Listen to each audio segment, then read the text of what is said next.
Dear users, अब हम सब जानते हैं कि जेई के आईडी से जो नॉन एसओआर आइटम है उसको अब मेकर, चेकर एंड अप्रूवर के मैकेनिज्म से गुजरना पड़ेगा, क्योंकि बहुत सारे आइटम्स जमा हो गए थे नॉन एसओआर में विदाउट एनी अकाउंटेबिलिटी। देखिए 10,465 नॉन एसओआर आइटम्स जमा हुए हैं।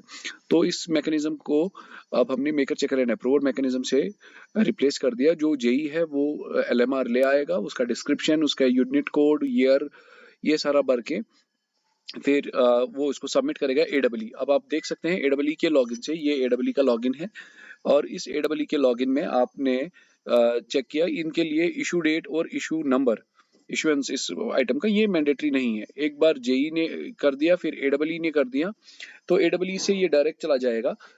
एडब्ल्यू ने भी इसका वेरीफाई कर दिया कि जो डिस्क्रिप्शन है वो भी सही है और इसका जो है जो यूनिट्स है वो भी सही है।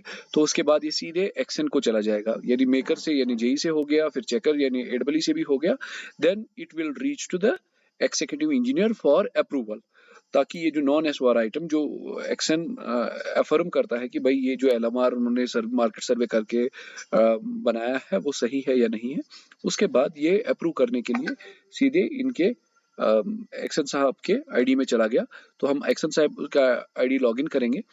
जो ही हम एक्शन साहब का आईडी लॉगिन करेंगे इसके रोल में चले जाएंगे और हम सीधे प्रोजेक्ट प्रपोजल में चले जाएंगे और ये प्रोजेक्ट प्रपोजल में हम जाएंगे और वहां पर हम लोग जो है एसओआर डेस्क में जाकर के नॉन एसओआर आइटम्स पे जाएंगे।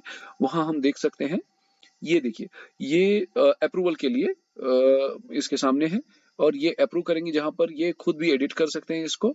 लेकिन अब इनके लिए इशुएंस डेट देना और इशुएंस नंबर देना इंपॉर्टेंट है, क्योंकि ये इनके डिवीजन से इशू हुआ है, ताकि ये इशू करके हमारे पास रिकॉर्ड रहे कि कब किसने रेस्पॉन्सिबिलिटी के लिए ये रहे। तो वंस ये दोनों चीजें भर देते हैं इसमें और अप्रूव कर देते हैं, द मोमेंट ही approves it, it gets reflected throughout the users कि भाई ये आप इस्तेमाल कर सकते हैं। अदरवाइज आप देख सकते हैं नीचे 10,465 नॉन एसओआर आइटम्स हो गए थे, विच इज प्रैक्टिकली बहुत ज्यादा है ये। तो अब हम जेई के वापस आईडी में जाएंगे और वहां देखिए पब्लिशड आ गया बाकायदा इसका स्टेटस, और आप इसको यूटिलाइज कर सकते हैं किसी भी बीओक्यू जो आपको बनाना है उसमें।